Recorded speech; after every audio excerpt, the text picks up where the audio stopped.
my name is Kelly, and I'm the Assistant Director of Communication at Community Inclusion and Development Alliance, CDOT for short.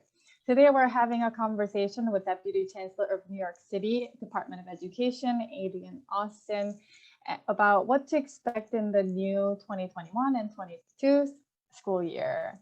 Welcome back, Deputy Chancellor Austin. Thank you so much for having me today. This is the third part of the three-part series on Back to School 2021 and 2022. And in this video, we're talking about remote instruction for the new school year.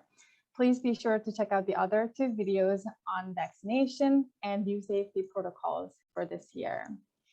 Deputy Chancellor, I've got some questions on remote instruction that, in case our children are confirmed positive with COVID or are exposed to COVID in the classroom. So in our previous video, we talked a little bit about the safety protocols, but what's going to happen in case our students are do need to stay home and stay quarantined.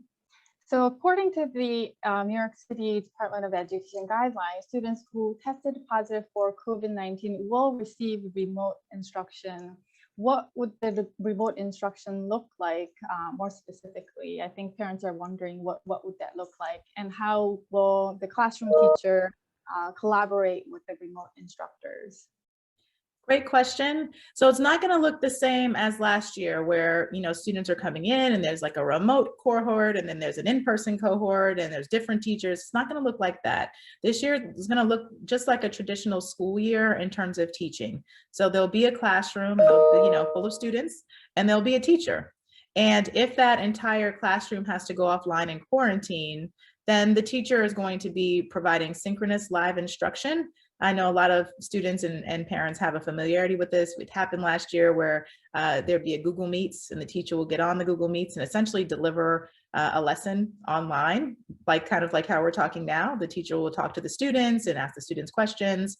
I know last year, there was a Google Classroom. The teachers will have some sort of a virtual classroom space where there'll be activities and things for the students to do while they're in their school day. There'll be assignments for outside of the school day and activities for the students to do.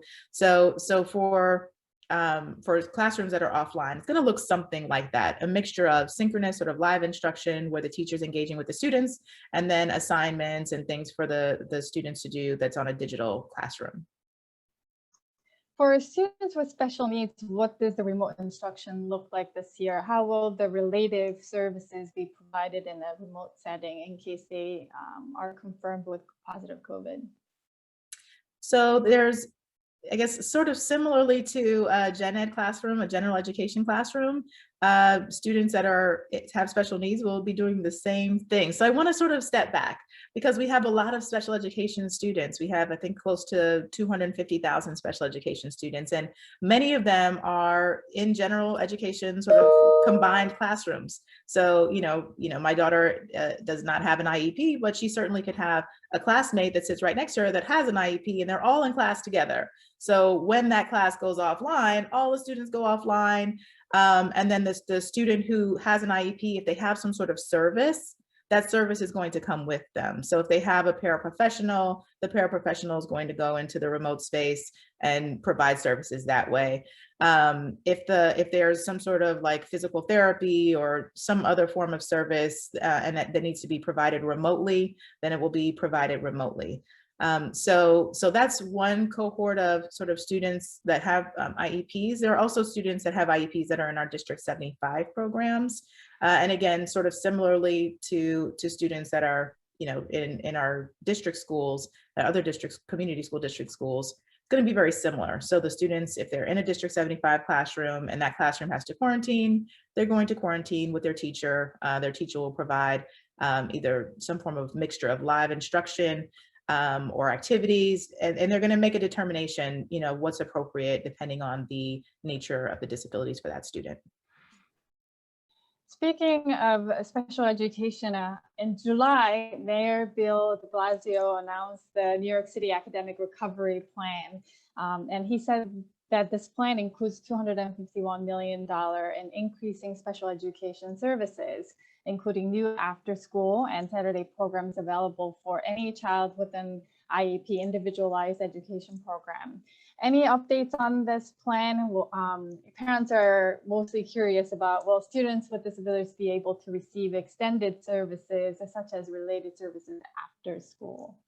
I know families and certainly folks in the advocacy realm around students with disabilities are super excited about this. We are, I think, still waiting to release some monies to schools for schools to be able to stand up these programs, the Saturday school, the extended day opportunities. We're very excited about it. It's unprecedented. It's a huge investment in our students. We know that remote instruction didn't work for a lot of our students with disabilities. It's something we consistently heard from families. So we're really excited to come back strong for our students with disabilities and really invest in additional learning opportunities for them. So more to come. Certainly principals are going to have a lot to say about this because these are programs that are going to be built out at the school level. These are services that are going to be provided at the school level, but more to come.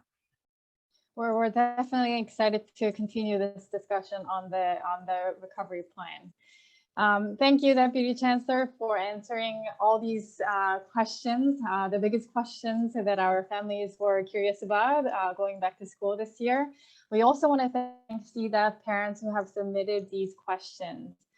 For more information about the new school year, please visit schools.nyc.gov. And for more information about CIDA, please visit cidainfo.com.